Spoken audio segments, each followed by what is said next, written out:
Yes, perfect. Oh, thank you. So my name is Michaela Fintorova. I'm part of the Youthfully Yours non-governmental organization, which is based in eastern part of Slovakia. And our main goal is to create communities with young people and to boost their activity in those communities.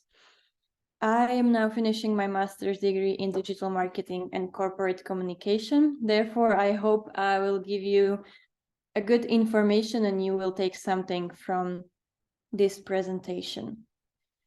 About marketing functions, they are crucial when you are setting down a marketing strategies. We use the 7 functions and they are helping us to create sales, to build our brand, and to manage the strategies in good manner. The first marketing function is promotion, which is the primary purpose of marketing. Promotion is taking care of building a brand awareness, and it's sharing information about the products and services of our company. So by that we can reach customers and we can increase the sales. We use different types of promotion, for example, email marketing, digital marketing, offline marketing, social media advertising, or influencer marketing, and of course, public relation. The great example of a good promotional strategy is Nike. In 2019, Nike used plus-size mannequin in the London store, which at that time wasn't so common. So it created a huge fuss and people were coming to the store to take pictures, and then same time they were buying the products and they were increasing the sales. Everyone was talking about it, so it really served the purpose. If you want to create good promotion, very often companies use offers which are valid for only limited amount of time. For example, Subway in 2019 used buy one and get one for free offer. It was only 1 day promotion and people could come to Subway and get 2 sandwiches with the price of a one. The second function of marketing is selling. So sales are convincing customers that they need to buy this particular product, and marketing use selling to get some money and to basically create strategies and that are meant for people to buy the products. Marketers use product-centric communication strategies. They use visuals that are helping to increase the sales and communicating why is it good to buy this product. Very good example of this is Sephora. As you know, Sephora has many fans. People love to buy there. So they created a community, which is basically a huge sales place. When you get to Beauty Insider community, you can share what you have bought, you can share your makeup and list the products that you have used. Sephora has their own influencers who are active there and they are putting the products, they are answering Q&A questions, and they are also helping people to create beautiful makeups as they have, which is boosting the sales a lot.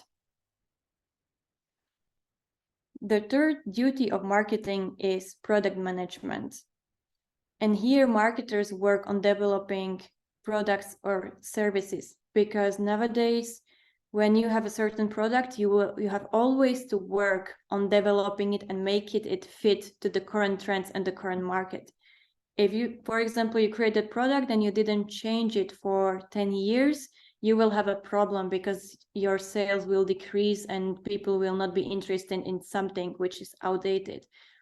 Therefore, marketers here do competitor analysis, they do the communication, implementation of the feedback, and market research.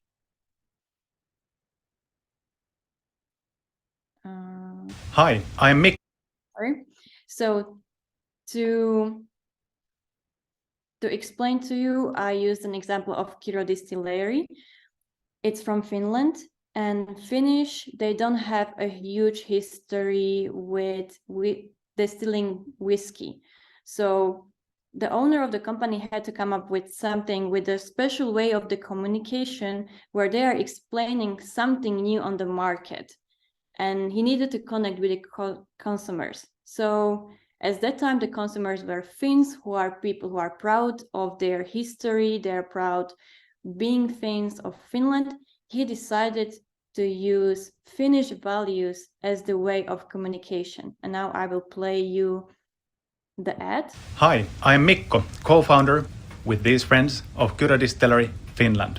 That's right, Finland, the country that invented sauna. And in this one, we had a dream. A dream of making whiskey, gin, and other spirits out of Finnish rye. Why rye? Because Finland is covered in rye. Other than some forests, lakes, and Helsinki, there's nothing but rye. And because it's always dark, the weather sucks, and the soil is shit, Finnish rye grows under the harshest conditions. So it's tough. Not tough guy tough. I mean, Finnish farmer tough. And tough rye means more flavor and more character for our spirits. And you can taste this in our Kiro gin, which we distill on one very special day that we Finns like to call the summer. With birch leaves, siivaktoon, cranberries, it's Finnish summer in a bottle. And it's good. Actually, it's so good that some friendly chaps in London named it the best gin or gin and tonic in the world. So please, show some respect. Keep your cucumber out of this gin. We're northern folk. We like things simple and good, minus the bullshit. And that's how we approach our Kiro malt rye whiskey. We use Finnish rye, the best of Scottish and American whiskey making traditions, to make a whiskey that is simply unlike anything that you've tasted before. It's rich and sophisticated, so you don't have to be. And as we have only 1 hour of light, we use the other 23 in sauna, coming up with crazy ideas such as women's right to vote, free education, Molotov cocktails, and of course, Kiro dark gin. Aged in oak barrels, it's a gin for when the weather sucks. Enjoy it with cloudy apple juice, hot or cold, or however your gin identifies. And if that sounds good, you'll love Kiro dairy cream. Made with our malt rye whiskey and 100% fresh cream from Finnish cows. Enjoy it on the rocks with a splash of cold brew. It's lactose and gluten free. This ain't your grandma's liqueur. This is hipster milk. Finland is cold and dark. We have an unspeakable language. The most death metal bands in the world. Wife-carrying competitions and swamp football. Finland can be tough, but we are not the happiest people on the planet for no reason. Kippis. So as you could see, the whole strategy was about how is it being a Finn and what are the Finnish values. And actually the guy who was talking here is one of the founders of the Kiro. His name is Mikko. Then we will move to the 4th function of marketing, which is pricing. So, sorry. So marketers have to take care of the product pricing. And when you are creating a price of your product, you have to include the market research, the competition, and also the value of your customers. Because you can set the price only as high as your customers value the product. If you will go too high, then they will not be able to buy it, or they will not have a sense of buying it. And if you go, let's say, too low, they will lose the sense of having some quality in it. When you are creating a price, you also have to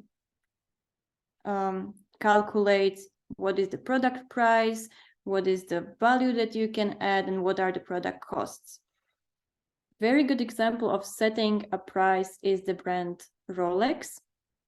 So as you know, the Rolex is a brand that very much represents the quality and something that has a good perception.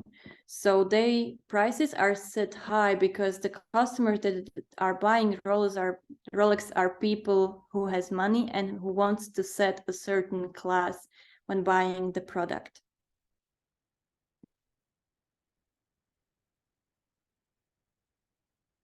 The fifth marketing function is market information and management.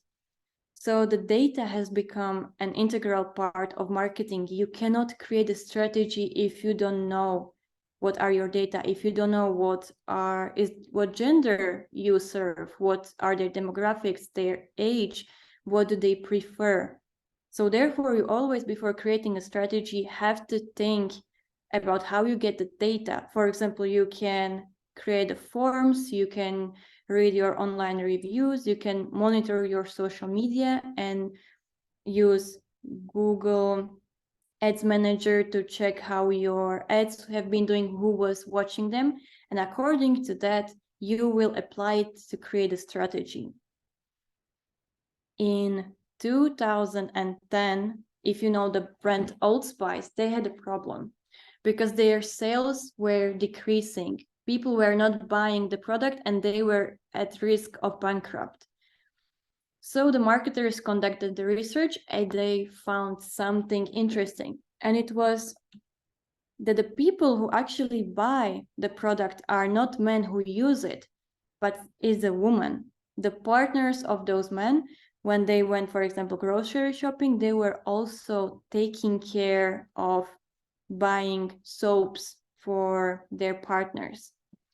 So in 2010, Old Spice came up with a new commercial that is talking straight to the woman. And now I will put you the ad, and after that I will show you some interesting facts about what they did.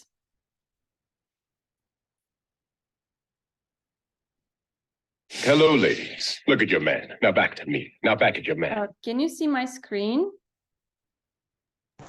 We can see the yes, screen, but I it's can't. like- Yeah, no video. Okay, wait a second. I will try to do it again.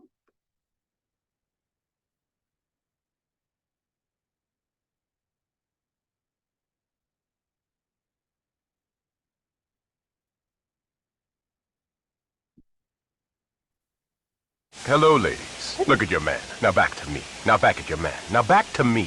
Sadly, he isn't me. But if he stopped using lady-scented body wash and switched to Old Spice, he could smell like he's me. Look down. Back up. Where are you? You're on a boat with the man your man could smell like. What's in your hand? Back at me. I have it. It's an oyster with 2 tickets to that thing you love. Look again. The tickets are now diamond. Anything is possible when your man smells like Old Spice and not a lady. I'm on a horse.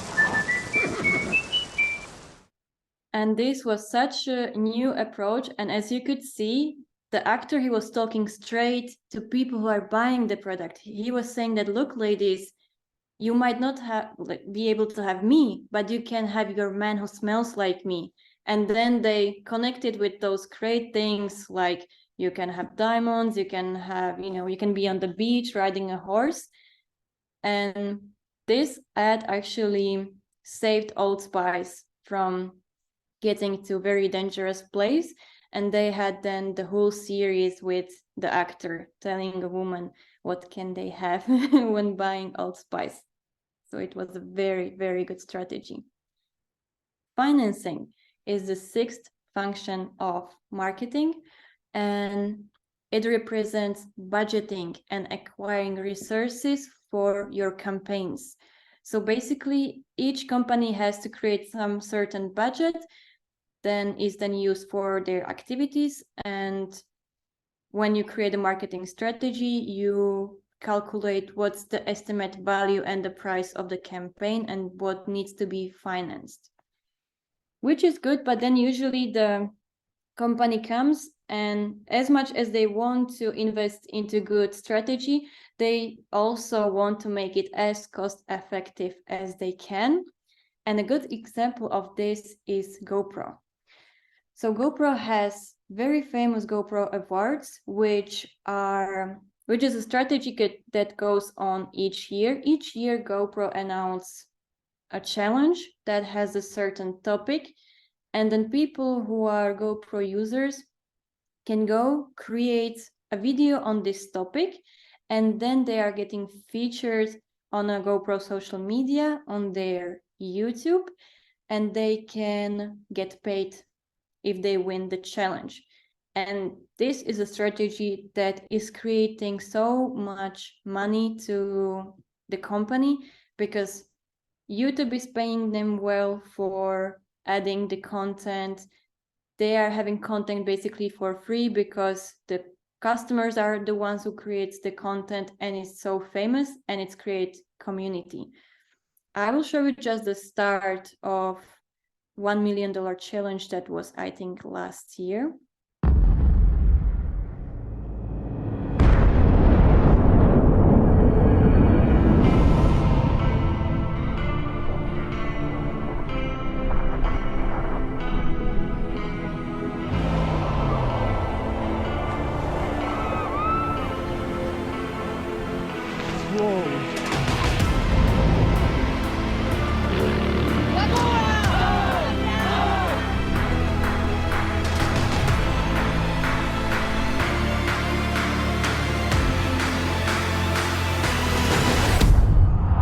Beautiful.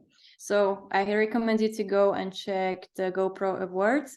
And also there is very nice content creator called Carlos Costa. And last year he was making great video about like slowing down. I recommend that one as well. Now we are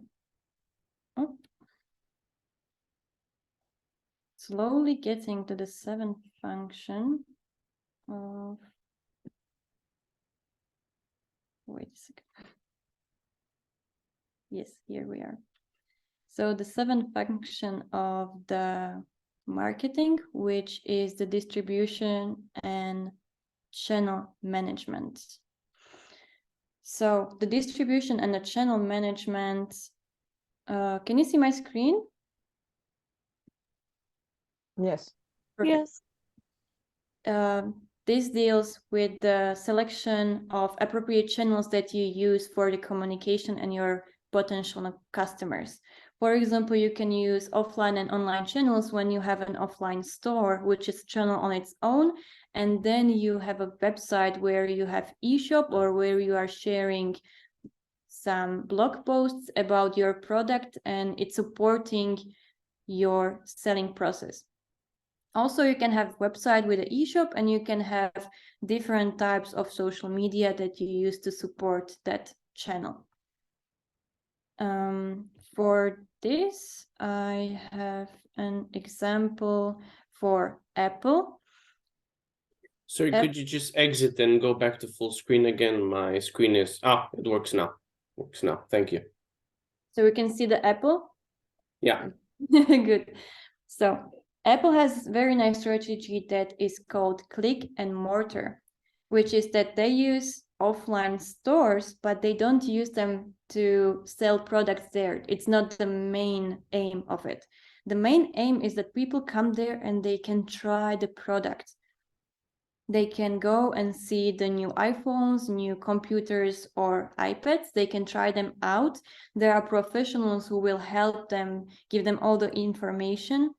And then the idea is that they will go to a website and they will make purchase there. This was the last and 7th marketing function. Now we will slowly go to the quiz. And the quiz consists of 7 questions, and after that I will give my my space to Borut. So the first question is budgeting for marketing, is budgeting for marketing activity part of financing, pricing, promotion, or sales?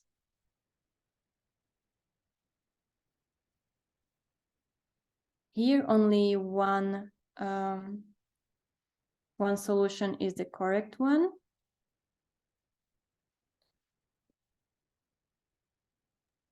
Okay, we have a few people in the chat saying, Helen said pricing. when I said B pricing as well. Well, Q for actually, promotion. if you remember when I was talking about financing, I was talking that you have to create budget that then will be used for your marketing strategy. So budgeting is part of financing. Each company has budget that then they can spend on marketing. Thank you so much for being active.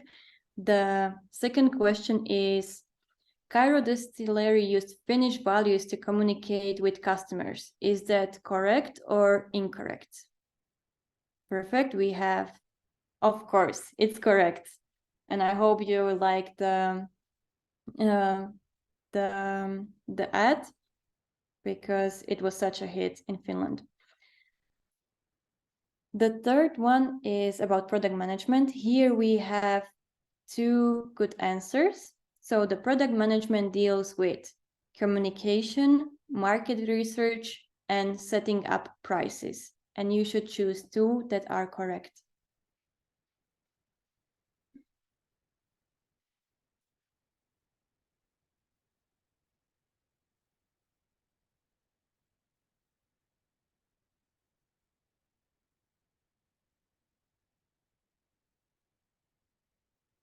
Yes, B is one of the correct answers.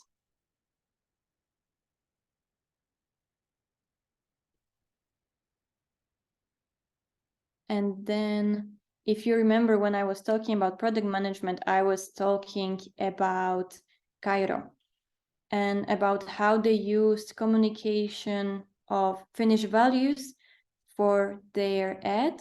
So the correct answers are, as for example, Roland said, A and B. Setting up prices is part of the pricing. Another question is, or decision that you have to make is if customers have no power in price determination. So back to the pricing when we were talking what is important when. Yes, this answer or this question is incorrect because customers play a big role when you are setting up the prices. So thank you so much for answering. What's the name of Apple's offline and online channel management? If you remember when I was giving the example, I put a name of the strategy and yes, it was Click and Mortar. You can Google it after that if you want to check how it's set up. Then we have a question about do companies use promotion to attract new customers? Yes, okay, perfect. So this is another correct answer. And the last question is, who was the target customer in Old Spice commercial? As I said, it was very new to create a commercial that was a commercial about men's products, but talking to women, as you are saying correctly. A is the correct answer. And it was a hit. So that's it. Thank you so much for your activity and for listening to my class. And now, Borut, please, you can take over. Thank you again. I really like the finished product idea. I think that was pretty cool. We'll definitely consider them if I see them in the store. Okay, what I'll do is now share my screen and we'll be moving on to digital presence and providing value. But before that, do you have any questions for Michael or this part of the session? I will also, of course, share you the examples to our WhatsApp chat, so you can check it out after the class or after the session. Okay, so just a quick agenda that I'll try to discuss. This is not in any particular order, at least not the second half of it, is I'd like to discuss digital presence with you and I'll definitely be looking for discussions and dialogue with you, as well as providing value. I'll show you some cool examples behind that and how perhaps you can apply it if you're a digital marketer.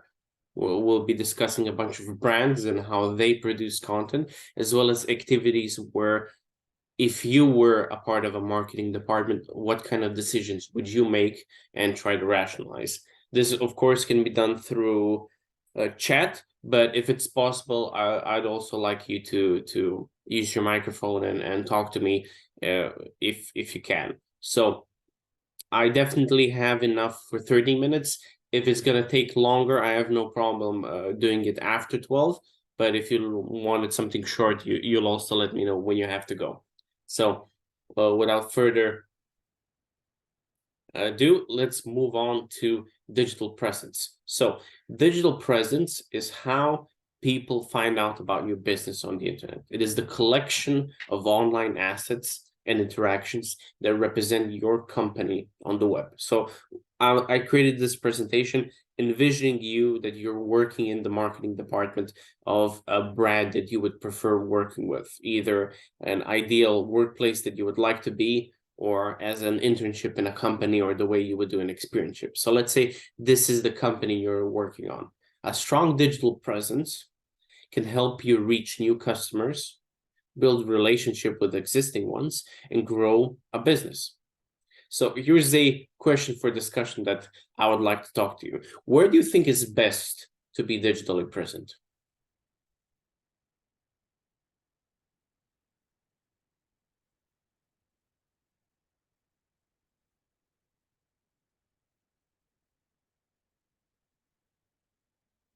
Okay. Any particular idea? What kind of social media, what parts of the internet?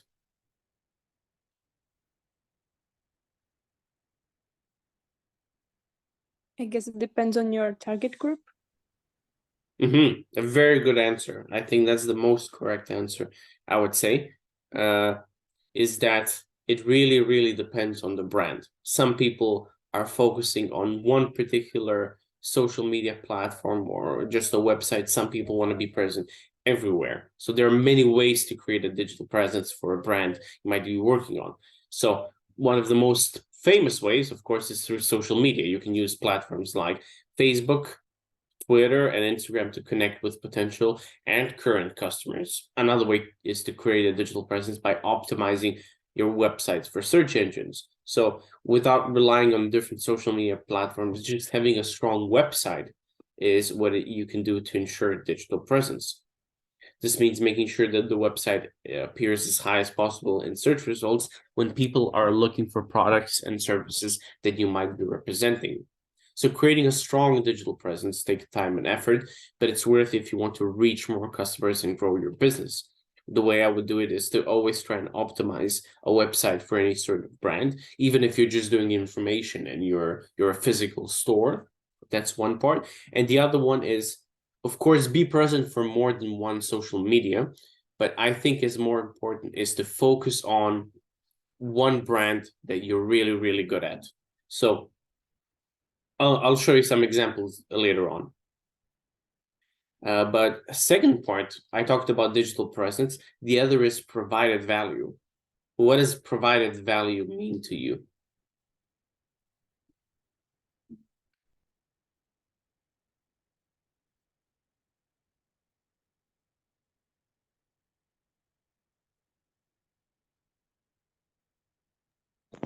I think it's the value of the product for what I'm basically paying for. So why do I actually want to buy it from that brand exactly, not from another? What the brand brings me. Okay, very good. And anybody else? Maybe something where the company or something goes the extra mile, like providing something extra that we maybe don't even expect to be getting. I think that's a very close to what I had in mind.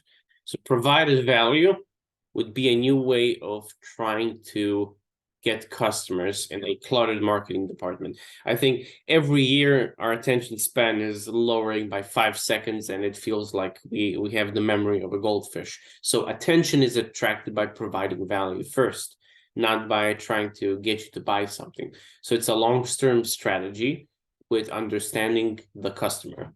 So creating and sharing content that is relevant to them without selling anything, the way we saw the examples with GoPro, then you get value-based marketing. So you focus on building relationship instead of making sales. It's more of a human way of doing marketing by connecting with customers and potential customers on a deeper level. So this tries to build trust and credibility, which leads sales down the road. So when you provide value first, you create a relationship with your customer. They're more likely to buy from you when they're ready because they have trust. So value-based marketing is the future of marketing, and it's time to get on board. So it's called a long-term strategy of gaining attention by providing value first. So I don't have any quizzes, but if I had, this would be the answer that I would be looking for, of trying to have value first and a long-term strategy. Relationship marketing, yes, that's also another way of calling it. The reason I call this value is, regardless of not if I'm building a relationship with you, I am building interest in my product. And I'll have some good examples for it. By creating YouTube videos about GoPro, I am not trying to make sales of GoPro. I'm trying to get you interested in photography and videography. And that's the difference between relationship marketing and value-based marketing, but it's a very, very good suggestion. So thank you, Tesla. It's important to understand that young marketers have a need for digital presence. And that doesn't mean that they provide value as often businesses create campaigns that are considered as distraction by the customer. So it's more of a goal of a marketer to capture the attention of the customer. And in this involving market environment, it is now done by creating content that the audience feels useful.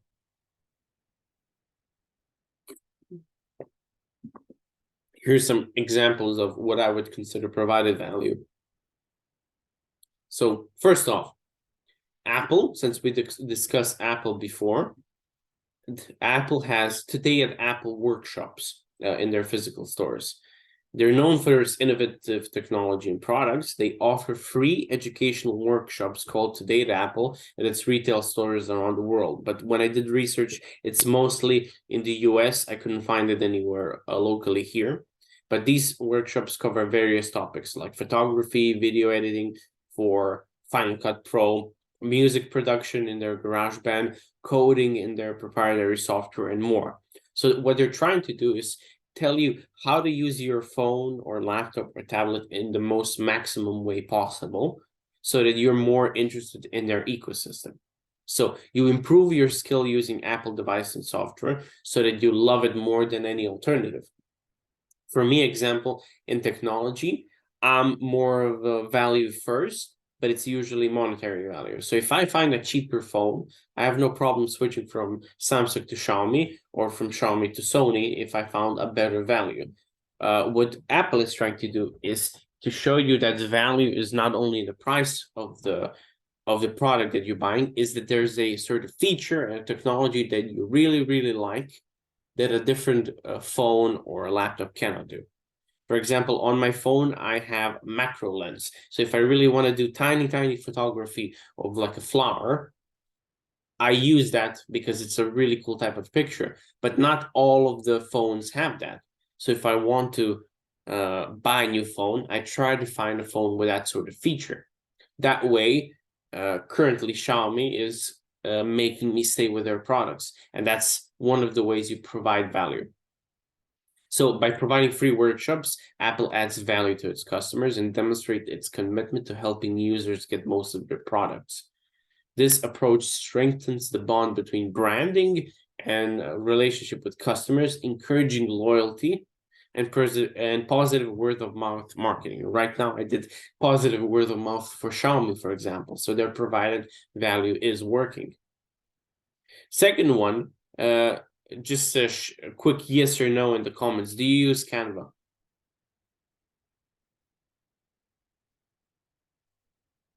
Yes, definitely. I have been using Canva for about 8 years, I think. And I think it's the best for everything that I really need to. And Canva has a very good idea of providing free value.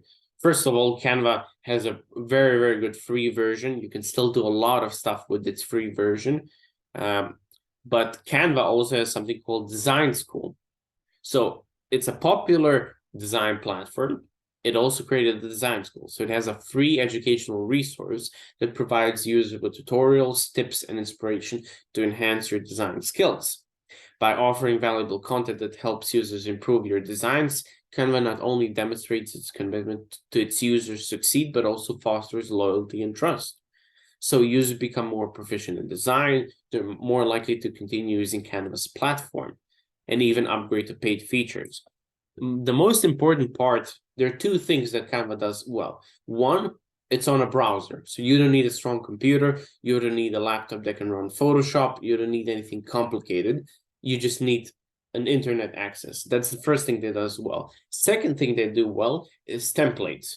There's never an empty screen when you're doing Canva. You're always doing something with an example of before. That way, you just build on, you change a few colors, and you basically create a new design without starting from zero.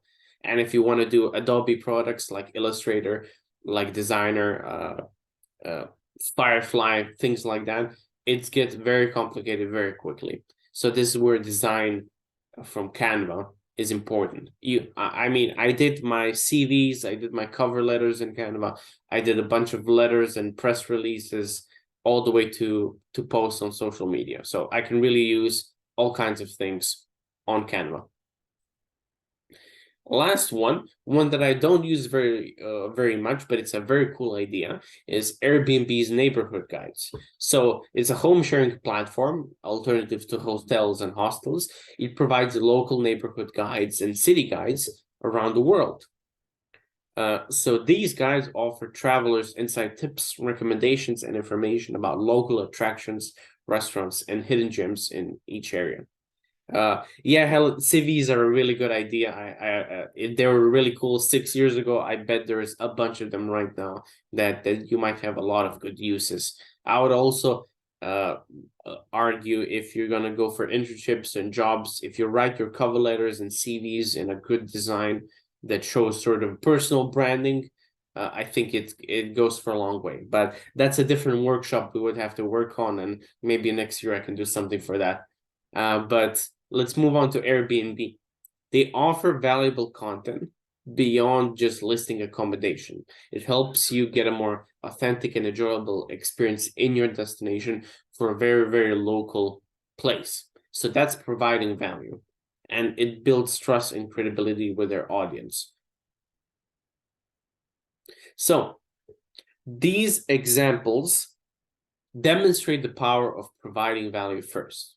They help customers connect, businesses connect with their customers on a deeper level and build relationships that eventually lead to sales and loyalty. And these are just three I can think of. I also found a bunch of free resources on learning marketing, free resources on learning languages and apps and all kinds of stuff. If you just Google anything for free, these brands have it, or a free trial. And of course, I'm sure you've had a bunch of these as well. So these are very good examples of a different kind of investment in creating loyalty. So Airbnb isn't just throwing money into promotion, it's investing in giving you a free product in which you'll be interested in using throughout, in combination with their own services.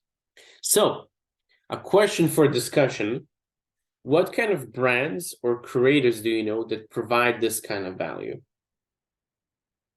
You can put it in comments or have a short presentation of them. Please share.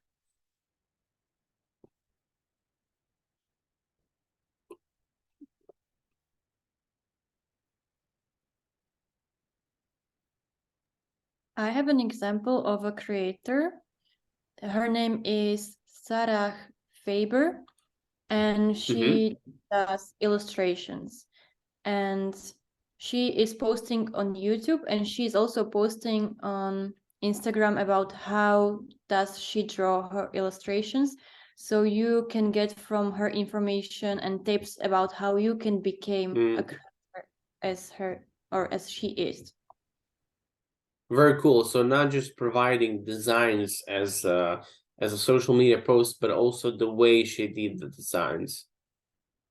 That's Yeah. really, really cool. Yeah, she's There's plenty of examples. I would say that anybody who has a YouTube channel is focusing on value first, and there's plenty of them. They actually, this is a sort of a new business model, not that new anymore, but promotion-based business. If you have a YouTube channel, you're always doing free content, and you're promoting sometimes your products on it. So, for example, there's another one called Jazza who does sketches and illustrations either on the computer or on pieces of paper for fun little ideas. Like he wrote characters from books without knowing who they are, just based on descriptions, and then he found out how close they are to the actual pictures. After that, he promoted his own sketching set, for example, that you can buy his type of pencils and paints and things like that. So anybody can provide value first that does things like YouTube. So if you have any examples, feel free to write them in the chat and we can discuss them later on. Also, Gabriel, welcome. No worries. We have plenty of time for some cool info. So the question is then, where is best to create digital presence? So we also discussed that it's plenty of places and it's very individual to brand, but I would always go to the fully online service. So according to score.org, 67% of shoppers report they're more likely to choose a provider with a fully online service. This means firstly building a professional website, which are critical for every company, a professional domain name, and numerous firms can help you find domain names, and most of them are reasonably inexpensive. You can get a domain name for a few euros a year, and you don't need to use a company name. You can use keywords to describe the business. So first of all, you need professional websites with a domain and all the services available there. You can consider phrases that a potential customer would look for when searching for a company like yours. Second, of course, social media. You need to build a strong online presence there.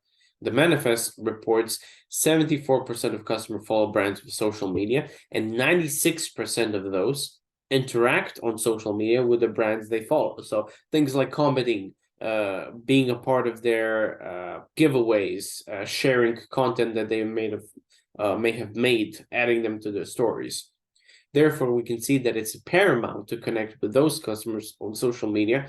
Otherwise, we're missing a crucial channel to promote our business.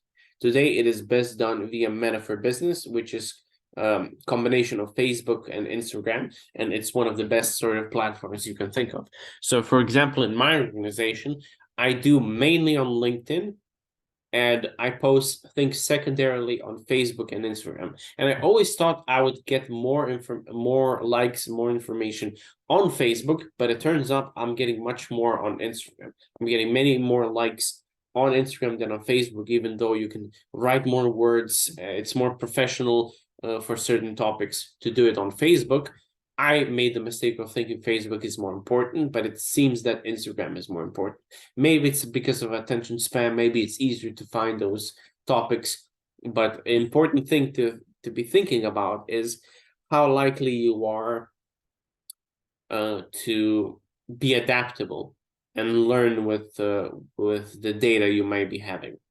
So here's a short statistic that I got from statistic.com. I think it was last year on cost per click. So how much it costs you to actually get somebody to click on, because there's plenty of people. So there's LinkedIn with usually $5.50 for somebody to get click, which means it needs to go through a lot of people for somebody actually willing to click on a promoted post. Instagram, it's around $3.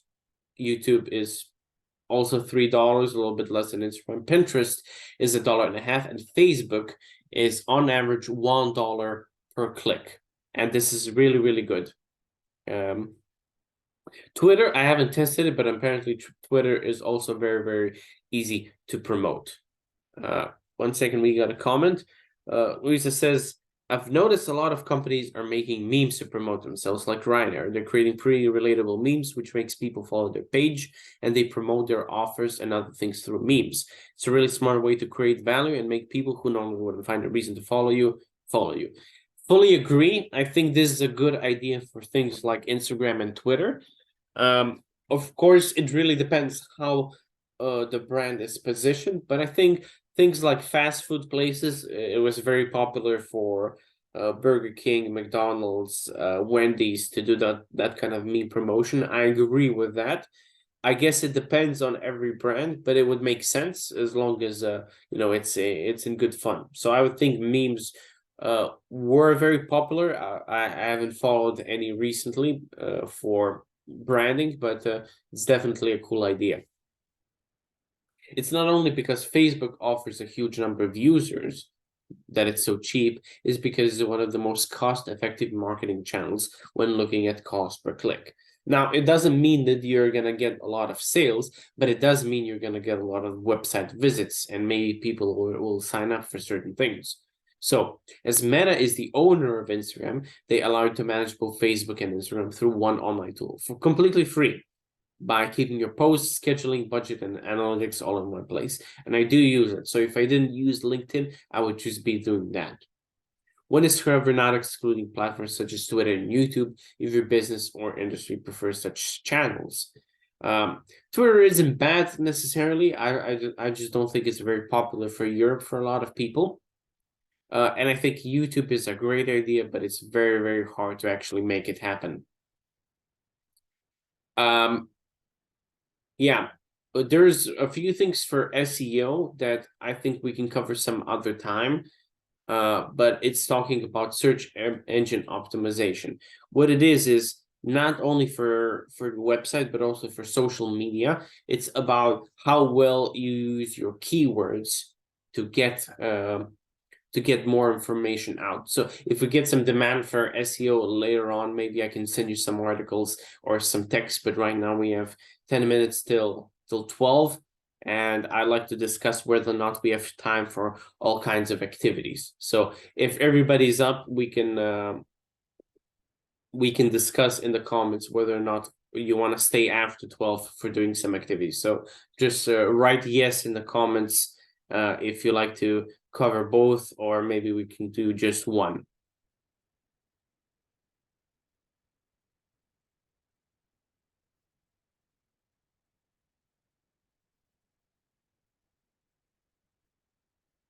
Okay, we're getting some yes. So if we stay after 12 and you have to go, then you can just go, but then we'll stay for the full presentation. We talked about SEO and ranking of the websites. It's all about producing content. So as a marketer, one of your main goals is to get your brand seen by as many people as possible, especially if they're the most relevant people. So in today's digital world, one of the best ways to do that is through social media.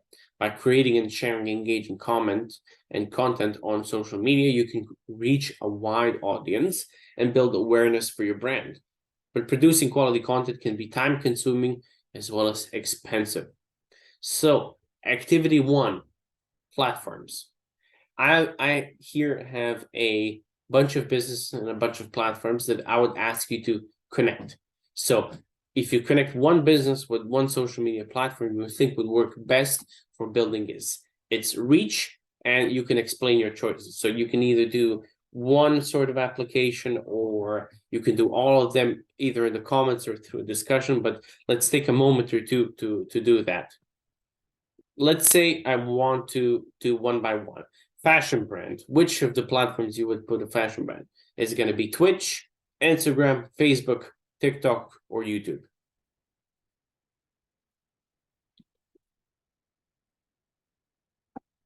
Instagram.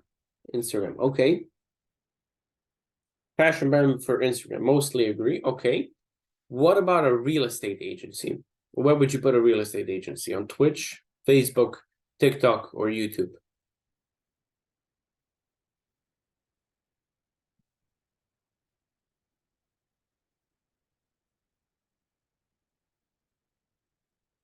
Okay, mostly on Facebook. I think some also said Instagram.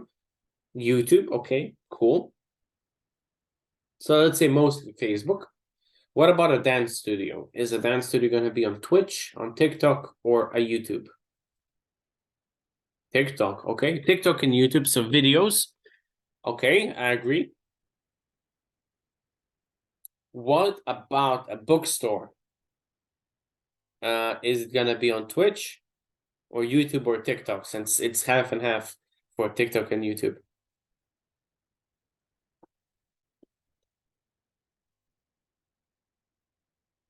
I have a friend who sells houses on TikTok with great success. Very good idea. That's cool. So we also said that bookstore can be good for Instagram. We're not sure what to do with our remaining, but it seems like all of you are saying gaming equipment can be sold or promoted on Twitch. Okay. Thank you for sharing. It's a very interesting perspective. Or YouTube. Okay. So here is how I did it. In a way I would expand it.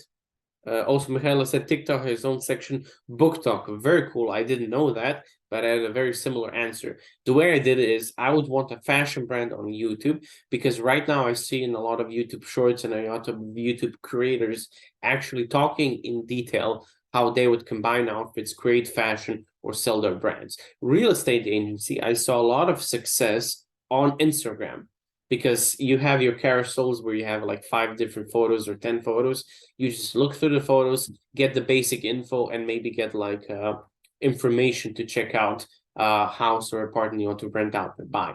Dance studio, the reason I would put the dance studio on Facebook rather than the video is because of events. You can create Facebook events and live streams. That way you can actually get people to physically come there. If you just want to promote dancing, of course you would do YouTube or TikTok or maybe even Twitch. But if you want to get people to actually be in your physical space, and Facebook would be my suggestion. Keep in mind, if you're a really good marketer, you can do any of these brands for any of these platforms. I have no problem if you give me a big enough budget to create a bookstore that promotes exclusively on Twitch. I can create a new trend by it if we wanted to. But for dance studio would be Facebook. Bookstore, like I said, I would promote it on TikTok. There's 2 things that I can see. TikTok has very short span of videos, 30 seconds to 1 minute, but books are very, very long. So the challenge you can make is how you can make a 30-second review of a book or a 30-second discussion of a book.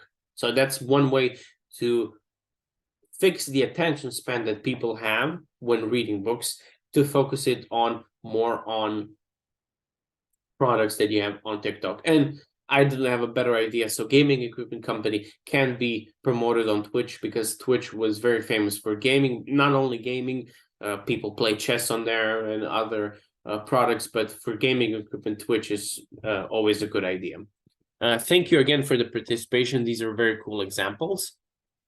But when you're creating social media on a budget, here's a few tips that I would say that I use for my own content creation. Number 1 would be plan ahead, is to have a sort of a maybe a 30-day plan in advance, which will help you save some time and money. So what we did when we promoted this webinar, we created a content calendar and mapped out when we will be posting it and when. It helped us stay organized and ensure that our content was consistent. Second of all, repurpose all content. So after 4 months, me even after a month, but after 4 months, nobody will remember the original post that you have. If you have blog posts or articles that are performing well, you can rephrase and repurpose them into a different topic that turn them into social media posts. You can also create graphics or videos from existing content. So the way I see it, if you have a long form blog that has 5 or 6 very good sections, you can create it into 5 or 6 posts on Instagram. Number 3, using free tools and resources. One of the great way I use is Canva. Well, there's another product called Snappa that helps you creating graphics. So if you want to create diagram and things like that, you would create graphics like it.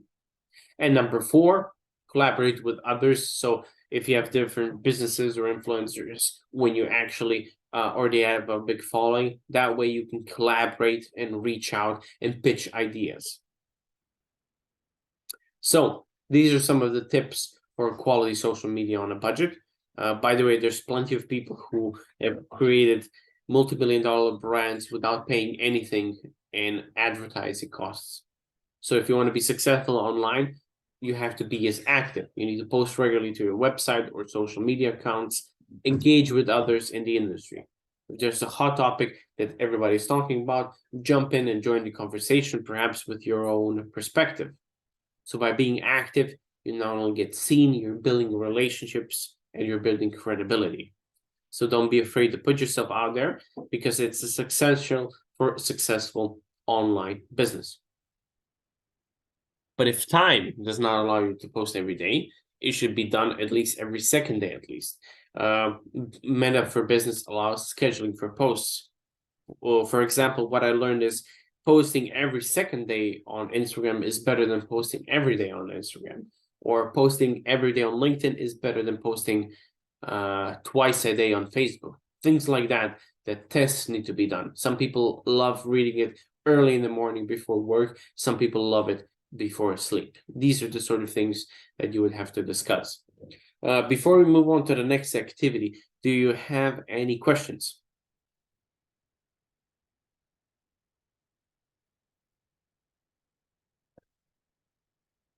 No questions so far. I'm sorry if I'm talking too fast. I just don't like wasting your time. So the second step would be activity number 2, blogging. One of the best ideas that I can think of in providing value online is by creating blogs.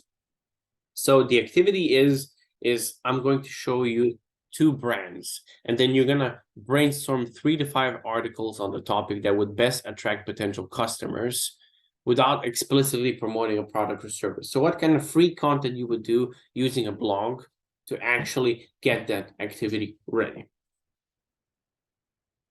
Mihaela said, Huda Katan created her brand Huda Beauty with no marketing budget. She was a YouTube creator and used her presence on YouTube to promote a brand. Absolutely. I think it even creates much better branding behind it, as long as you have very, very good loyalty from it and very good engagement.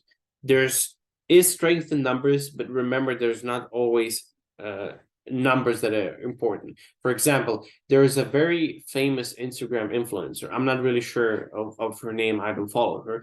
That she had 1.3 million followers on Instagram, and she decided to create a t-shirt brand or sell some t-shirts. And she created a link and started selling it.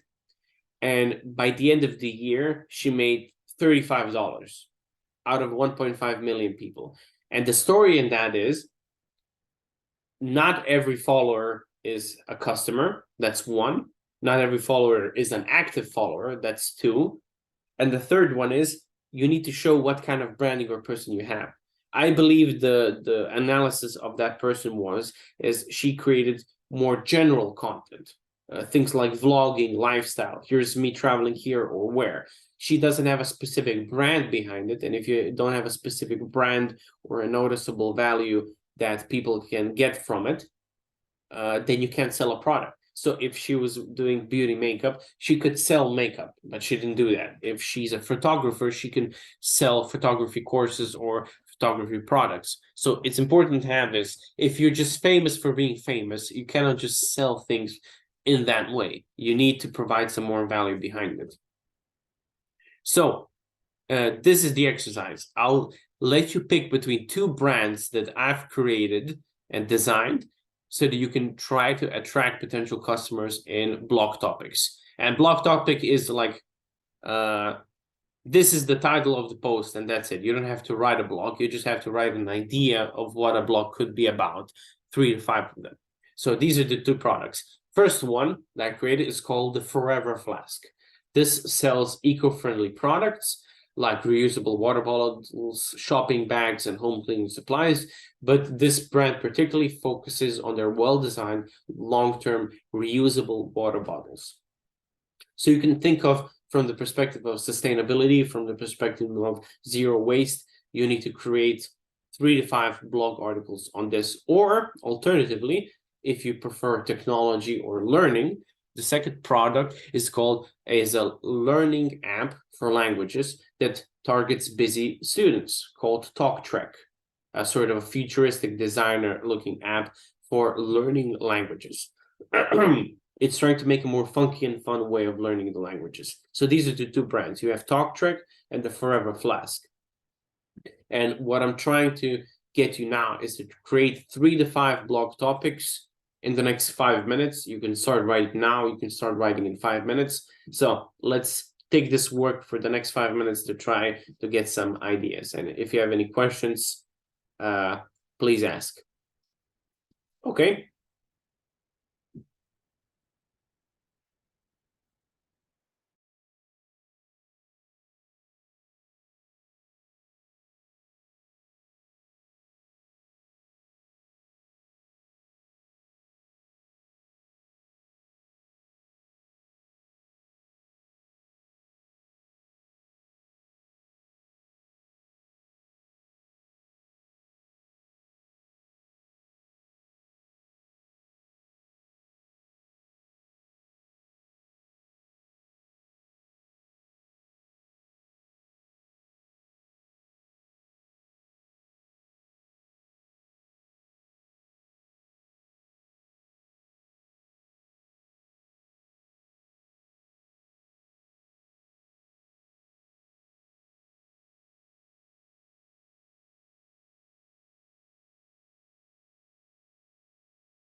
How are you doing so far? Need any help?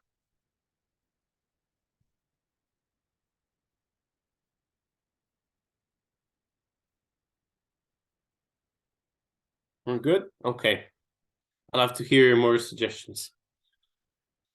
3 more minutes.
No problem, Diana. Well, we'll see you soon next time. Okay, you can slowly add your suggestions, but I'll read out what Carolina did for Forever Flask. So out of the 4, these are 4 suggestions she did. The first one is Forever Flask, reduce your CO2 footprint long-term with these products. Okay, so a list of products, cool. Save your money and our planet. So it's more about being economical as well as eco-friendly, cool. Staying hydrated wherever you go. Okay, interesting topic, more about health of the individual. Shocking truth behind the water bottle industry and how to fight back. Okay, cool. Some more clickbait, some more activism behind it. I think this is very good for the target group. You can get some good responses from that. So thank you, Carolina. Michaela wrote Forever Flask. Number 1, added value. So getting some recipes for healthy lemonades you can make in your bottle. Very cool idea. Number 2, storytelling. How the brand was established. Okay. Also possible. Number 3, information. Blogs from sustainable world. News about technologies and trends. I like that you categorized it.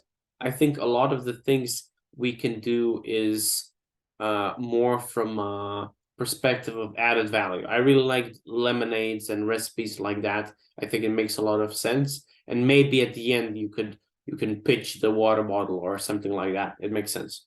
Renee wrote, topic number 1, need help with keeping track of all of your ideas for that book you're writing? Try Digital Watson, a free online service to write down ideas. Never a plot hole again. No more glassware too basic for you. Cooler can offer you different shapes and colors for make basic drinking fun. 3, visiting Paris sounds fun until you see all those cues with the new app Second Best. See popular places that aren't that popular. This is a cool suggestion, Renee, but I believe you did it on new type of branding instead of the Forever Flask or the Chalk Track. But I still think I can see a lot of value. So if you did on creating a product that helps with basic problems, I think there's still a lot of value. So thank you for that. Any other suggestions that you would like to discuss? Any other blog ideas?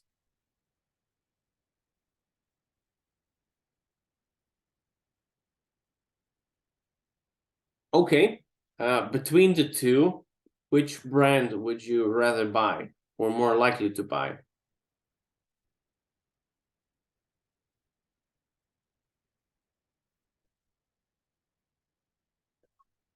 And also wrote that reusable water bottles, a new lifestyle. Forever Flask, stay forever hydrated. Taking sustainability with you everywhere. Okay, 3 cool topics. And second, how busy are you? Enjoy your time as a student with Talk Track and you learn new languages. The solution for your busy days, speak different. Cool. Very cool suggestions. It would seem that people like the Forever Flask more than the Talk Track. I like them both. I see a lot of value for both of them. I just really like the design from the bottle that I would pick Forever Flask as well. So here's some suggestions how I did it. So for the Forever Flask, I would try to... Oh, Lana said, I didn't quite understand what it's supposed to be doing. My Wi-Fi crashed. No worries, Lana. What we wanted to do is go through ideas of brands and see how you can produce value without trying to explicitly promote the product. Is more about getting people engaged in the industry you're looking into. So here's my example. We have a Forever Flask that is a bottle all about sustainability.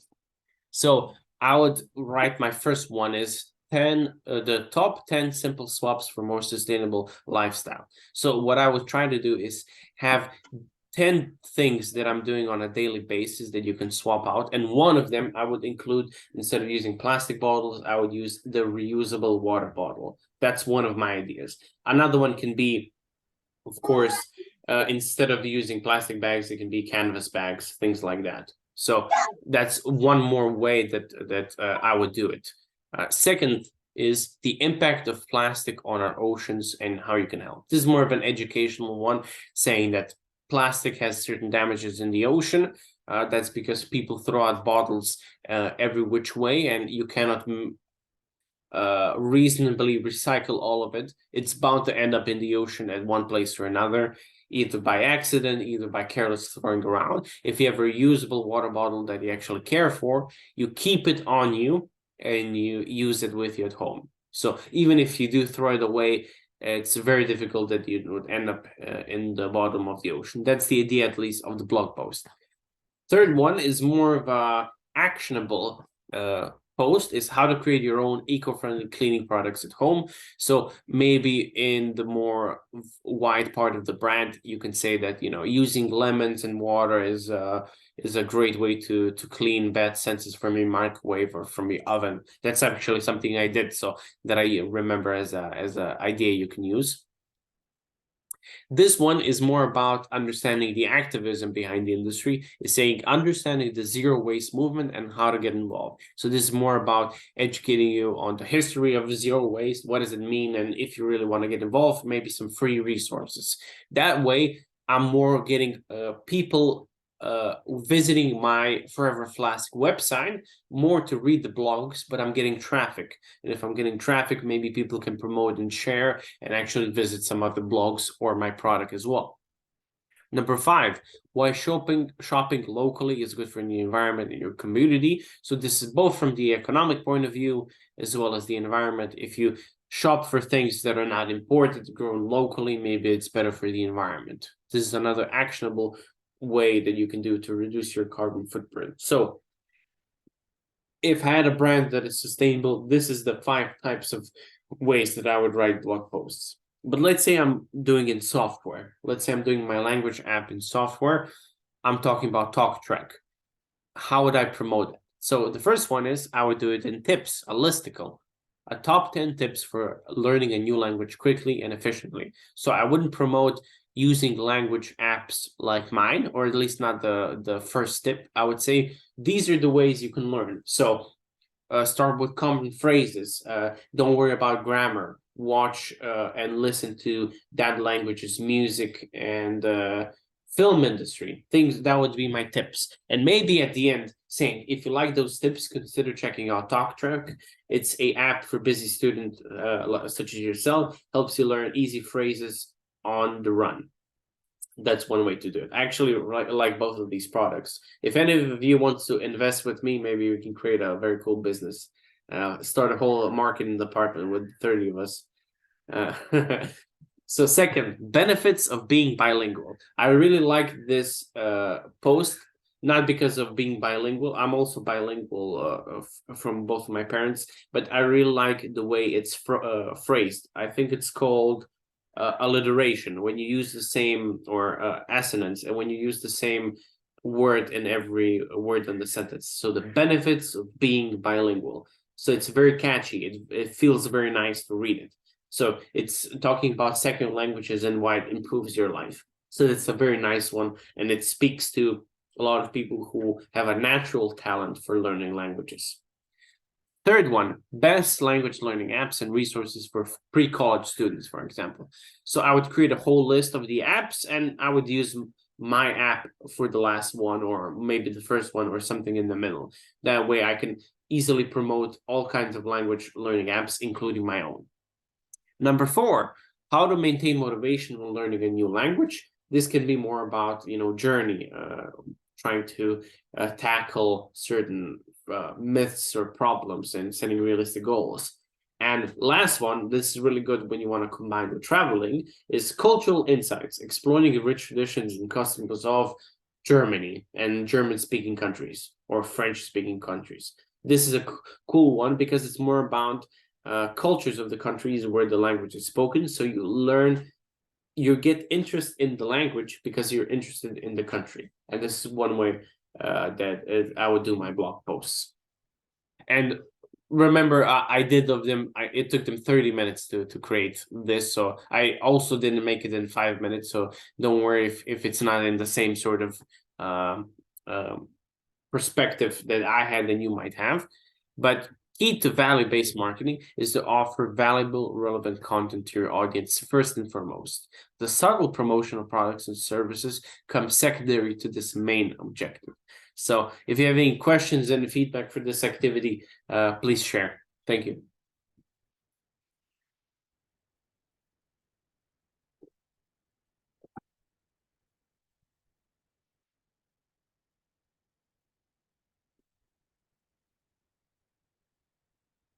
Okay, I see that we're okay for now. Then I would say that we can move on to the last part, and then we're finished. So a few more minutes, and then we're done.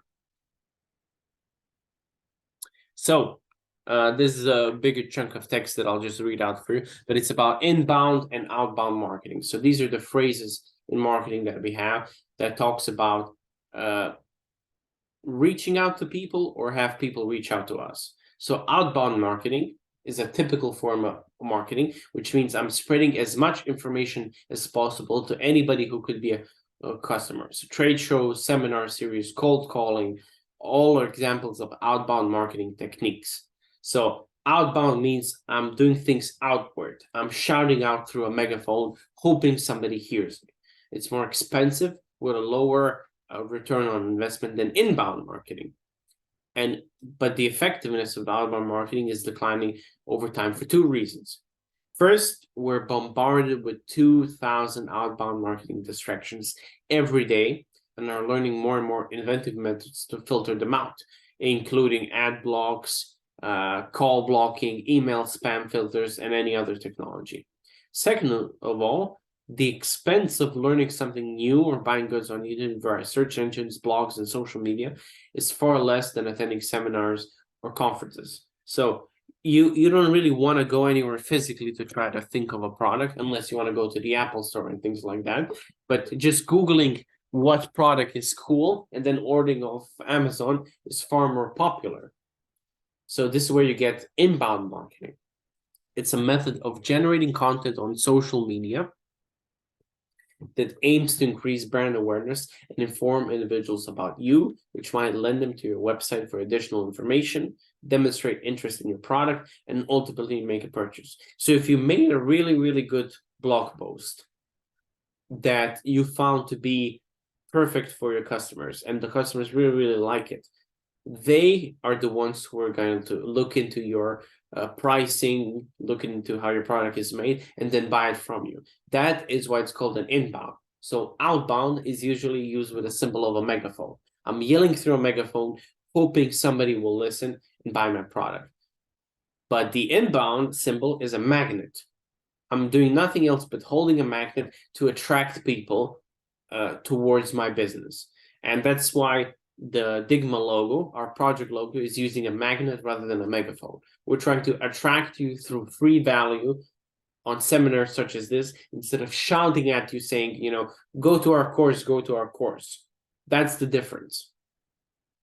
So instead of attempting to reach out to the masses of individuals, we're attempting to blank you out. We advocate for inbound marketing when you're trying your marketing approaches, which is where you assist yourself in gaining access to people already interested in your field or creating blogs that creates an interest. So if you want more information, I can give you the presentation, the sources here in HubSpot. Helen said the magnet worked for me very good. I'm glad to hear it. We put in a lot of effort from our partners here to get some good information for all of you. Happy you found us as well. We think that most marketers these days spend 90% of their time on inbound marketing and 10% on outbound marketing. So use the 10-90 or 80-20 rule when you want to do marketing. The attract, engage, delight model is a useful way of structuring how to achieve inbound marketing goals. So you attract them with a good title, you engage them in good information, and you give them the solution they need, and then they get delighted. So that's the 3 steps. So now that you understand what these 2 concepts are, let's talk about how to actually create value for a targeted audience using inbound marketing strategies in this cluttered marketing environment. So techniques that attract your target audience and buyer personas are based on content production and development. So you can have blog entries, content offers, and social media posts by creating guides on how to utilize your products. So Mihaela said how to use the Forever Flask for a good lemonade cocktail. That is utilizing your product. Information on how your solution may help them solve their problems, saying you're a busy person, but you're traveling to France, use Talk Track. client testimonials and details about discounts are all good examples. So you attract your audience members on a deeper level through inbound marketing. And it begins with optimize all of this content using an SEO strategy. We already spoken on how to approach the SEO development. So when utilizing inbound tactics to interact with your audience, you need to make sure you're communicating and interacting with leads and customers in a way that encourages them to form long-term relationships with you. Inject them information on the value your firm will provide further on. So how you handle and manage your sales might be a good example of how you can use engagement methods. So you focus on how customer service representatives interact with callers who are interested in obtaining more information about your products and services.